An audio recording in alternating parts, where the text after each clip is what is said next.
Today, I want to show you a very simple way to make an umami-rich, slightly smoky steak.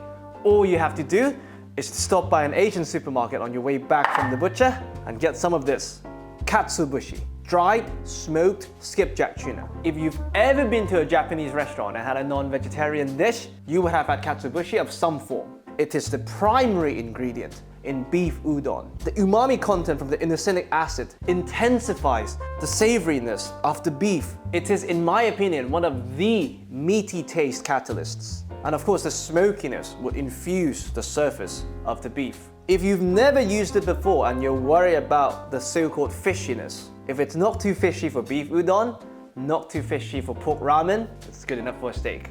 Another beauty of the katsuobushi is that it's only about 1% salt. So, just like any dry marinade, we are going to salt the steak, begin the dry brining process to allow the salt content to not just season the beef thoroughly, but break down the protein fibers into smaller amino acid strands, helping the steak become tender and remain juicier. Now all we have to do, wire rack, very generous bed of katsuobushi, steak, and more katsuobushi on top. The salt will also draw out some moisture from the steak, which would combine with the katsuobushi and help the katsuobushi stick to the surface. But of course, in the beginning, to help it get started, another wire rack on top. And this beauty goes into the fridge for at least overnight and up to 3 days. After 3 days in the fridge, during which I removed the top, elevated the bottom, the fridge has dried out the steak, the salt has seasoned and tenderized the steak, and the katsuobushi has imparted all the umami and smokiness on the surface. We now brush off everything. You can see how much moisture the katsuobushi absorbed. Perfect. Don't worry too much about the tiny pieces because they'll just singe and even give us a bit more smokiness. So now we can cook. Smoking hot pan, high smoke point, neutral oil. In this case, vegetable oil. Once the oil is really shimmering, steak goes in. This is the sound you want to hear. If you don't hear it, take it out.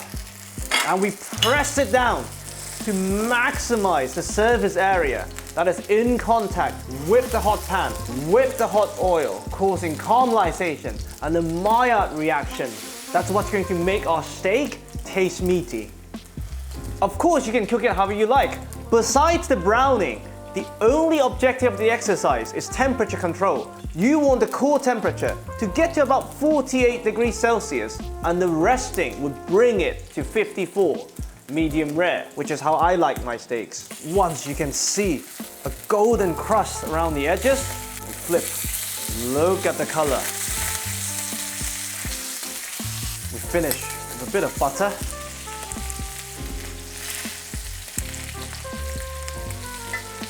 And the milk solubles of the butter would give us even better browning and distributing all those wonderful flavors everywhere. Perfect. This beauty comes out to rest for about 10 minutes. Now, carve this block of umami. Perfect.